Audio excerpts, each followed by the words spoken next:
So much of what comes through as the culture of Gaza could be mistaken for Zionism that I've often wondered what Gaza was going to ultimately make of my support for their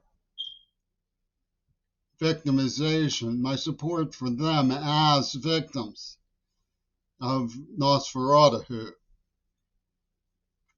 When I say my support for them, I don't mean to say that I pose to them influence. I'm just trying to stop Israel's corruption machine.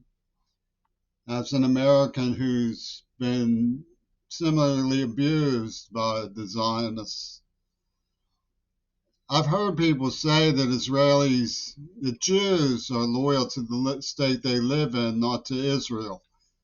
Maybe that's true in principle, but it's not my experience. When I also say that there's a similarity between Gaza, I don't mean to cut the ties of some empathy with the people of Gaza. As a deaf man, I've come across the book, The Mask of Benevolence. And clearly, the Palestinians have dealt with the mask of benevolence too. What it means is that people who don't understand your best interest but have more power than you come to dominate your welfare. And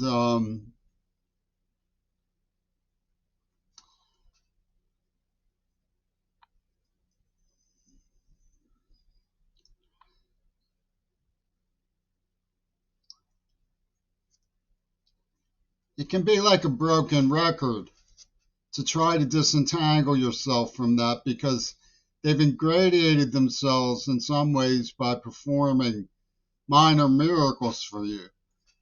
For example, um, the Oslo Accords were supposed to bring peace, but they turned out to be duplicitous, like the Minsk Agreement, to buy time. They were a stalling technique. But they seem to have meaning. They seem to bring hope. Or more promising would be when the administration of Catholic Relief Services, for example, establishes a deaf club. All the deaf people are reasonably grateful for that because it's nice to have a place to communicate with one another. Gaza looked like a fairly beatific poor zone, better than a tent city before it got bombed into a nightmare. So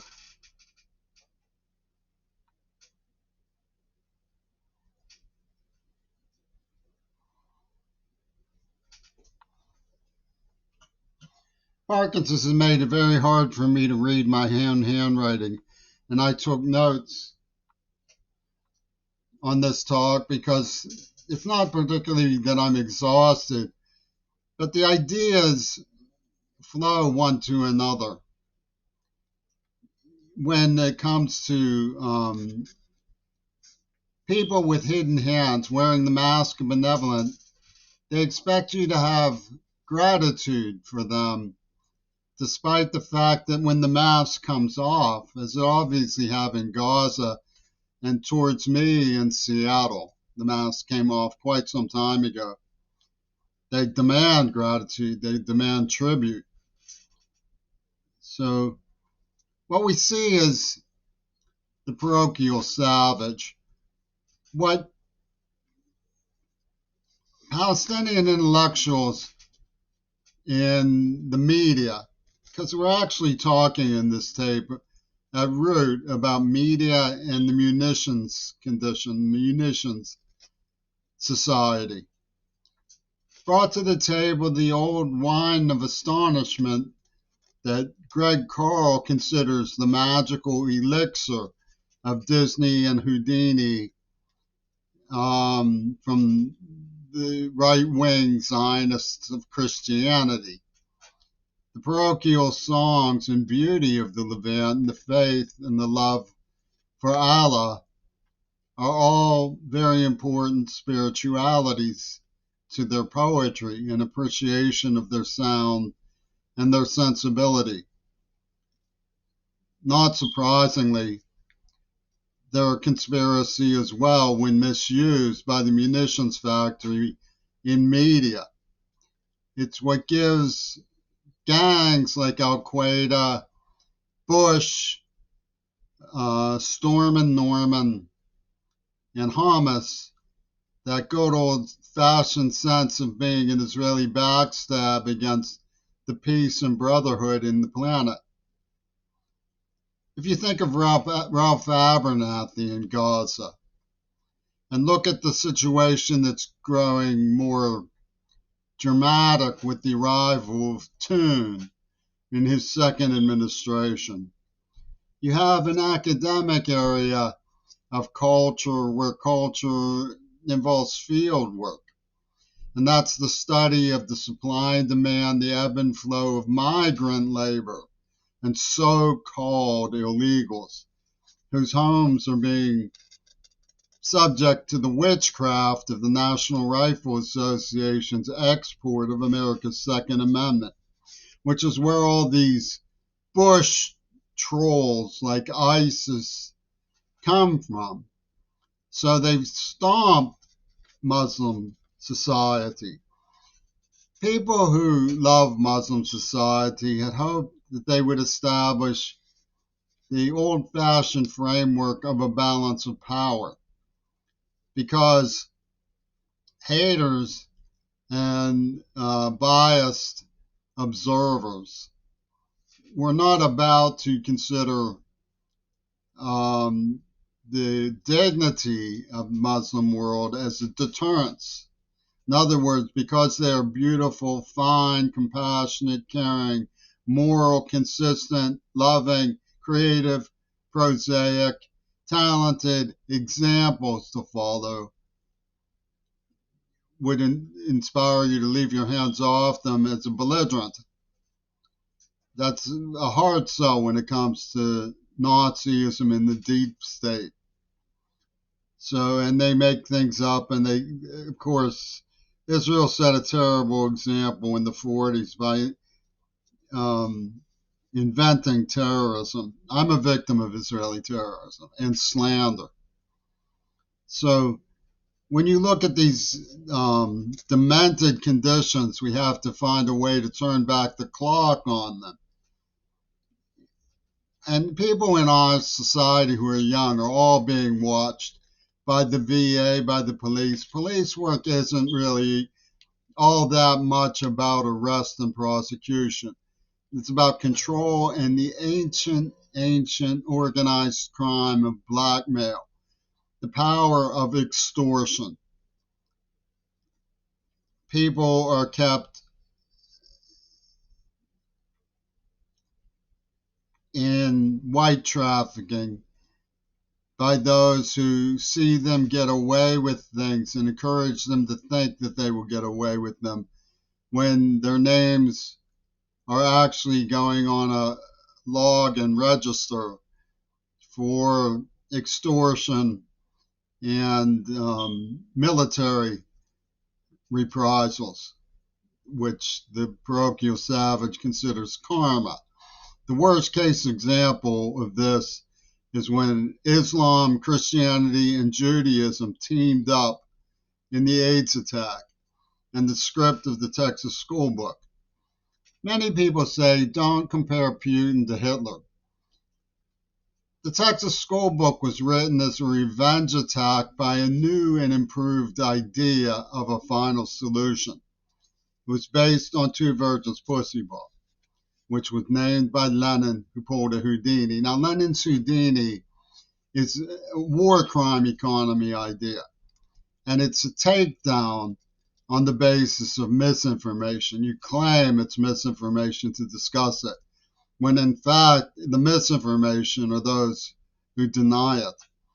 but it's clearly a setup for a takedown as misinformation by misinformation.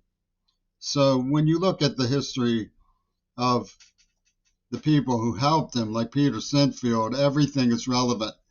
Yeah, it's a little girl in a dragon's mouth. The crime was called Operation Little Girl. There's another drawing by Sulamith Wolf-Ling called Blumen and Blotter.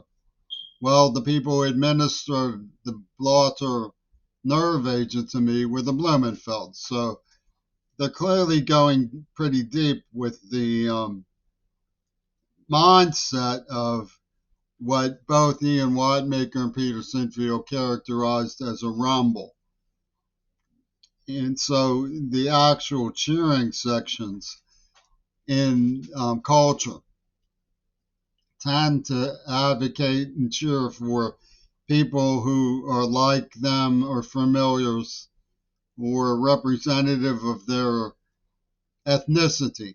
And that, of course, is the object of government programs to make sure that fair play is not compromised by issues of identity that have no relevance to such issues as occupational ability and due reward for appropriate conduct. Now, Ian Whitemaker's father was an Attica State Prison psychiatrist. He showed me miniature tape machines that his father used, very small ones. And he told me stories that were portents. A good example of this, he told me the story of a woman who, and he laughed when he told me the story because he thought it was so funny. And he told me very seriously, woman woke up in bed with a telephone cord wrapped around her neck. And I immediately said she was strangled, obviously. He said, no, when they worked it out, the police investigators said she got tangled up in it. So she did it to herself. She was talking to Bugs Bunny about the carrots on the phone and fell asleep. So what we're dealing with in World War II's revenge attack, and Israel is a hostile power, is the way that Adolf Hitler played possum and then came back from the dead. Reagan's Secret Service operator on the day he shot Hinckley was named Unruh, which is like back from Rue Morgue, Unruh, like the undead. And the zombie clucker symbiosis is obvious from George Romero's film Night Riders. The man who stole the letters from me to use it as a script from Fox is in a network of very begrudging veterans from the Vietnam War with monitoring systems on things like this, making sure that anybody who watches it is detected. And he was very happy with Romero's film, The Night Riders. So, when you start porking, they call working. It's the message of this crime scene, which is how I see this. It's clearly a crime scene. But what they have in the age-old, deep organized crime of blackmail is the Collection Veterans Administration, who don't stop at anything. And they have been running a civil war for an awfully long time. But it's based on the mafioso idea of civilian war where the victims are not entitled to protect themselves. And this is what gave them the awful idea, the awfully brilliant idea of making Palestine into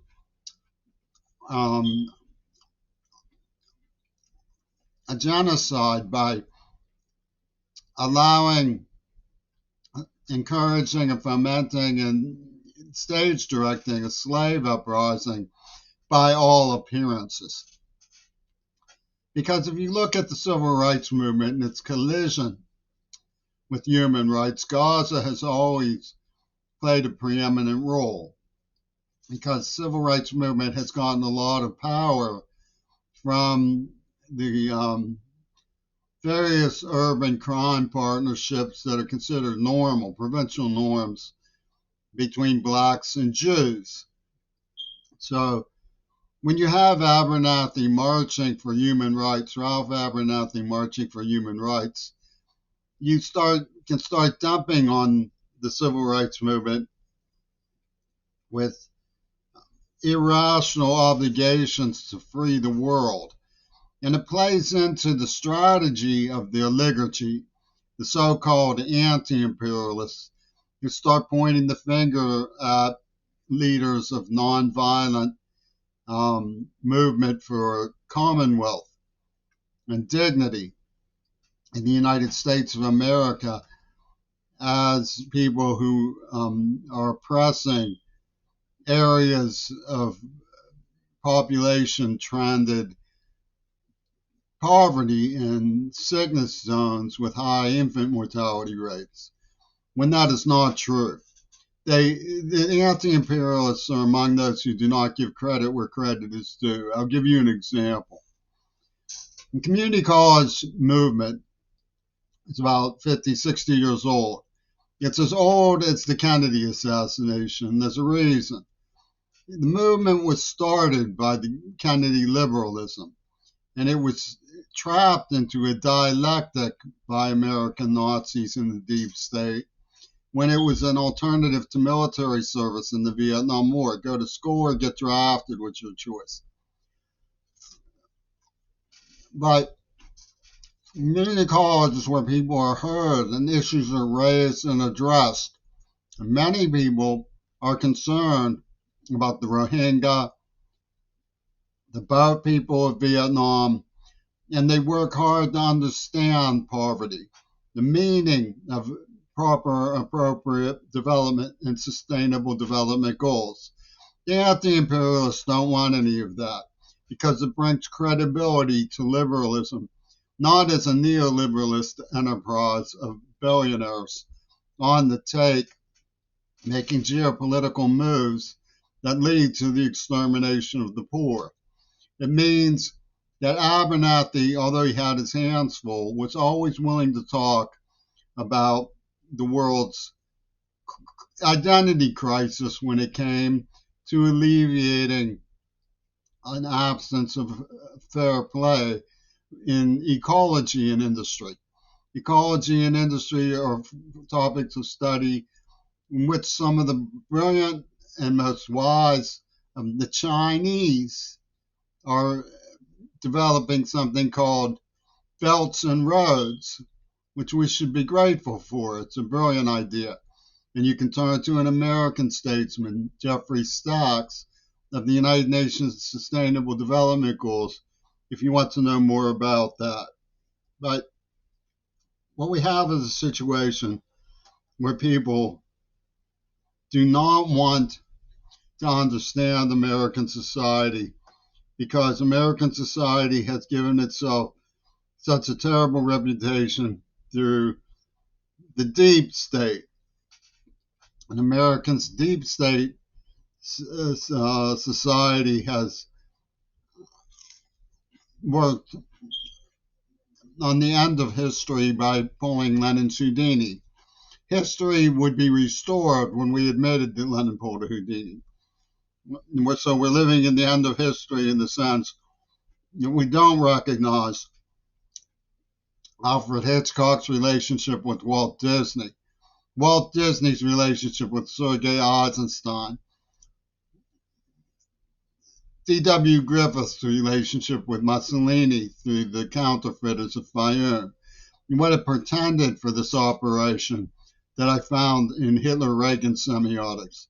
It showed the escape of Hitler, synthesized in something called Casper with the Lenin's Houdini, which notarizes the execution of JFK over Hiroshima as punishment of America for war crimes, in which partly I was deafened, and AIDS being clocked to two virgins' pussy wall. Another thing about the anti-imperialist cadre that I call the sandbaggers who went along with all that is that they chew the carpet. What the anti-imperialists did in participating in the extermination of Gaza is to burden those of us at the community college who care about the poor with